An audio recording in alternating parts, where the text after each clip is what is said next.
मेघना बोर्डीकर यांना आम्ही आवाहन करतोय की अशा पद्धतीने जातीवाद्यांना पाठीशी घालू नका।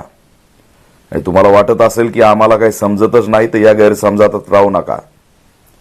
तुम्ही आरोपीच्या बाजूने पोलिसांवरती दबाव आणण्याचं काम करताय।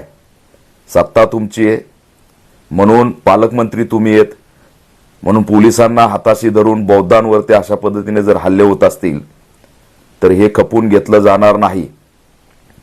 आज त्या ठिकाणी खैरलांजी सारखा हल्ला झालेला आहे।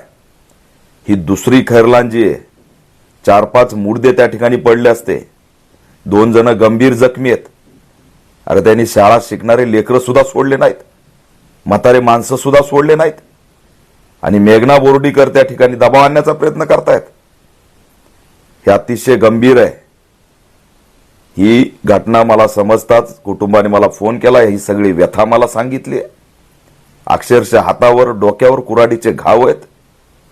त्यांना चांगल्या दवाखान्यात नेऊन त्यांचा इलाज केला पाहिजे। पोलिसांनी संरक्षण दिलं पाहिजे।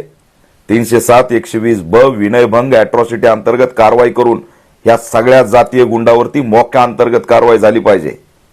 परंतु पोलीस काहीच करायला तयार नाहीत। त्या पोलीस निरीक्षकांचे मोबाईल व्हीडीआर सीडीआर चेक केले पाहिजेत। त्याला कोणाचा राजकीय दबाव येतोय, कोण पालकमंत्री त्याच्यावर दबाव आणते आणि तो त्या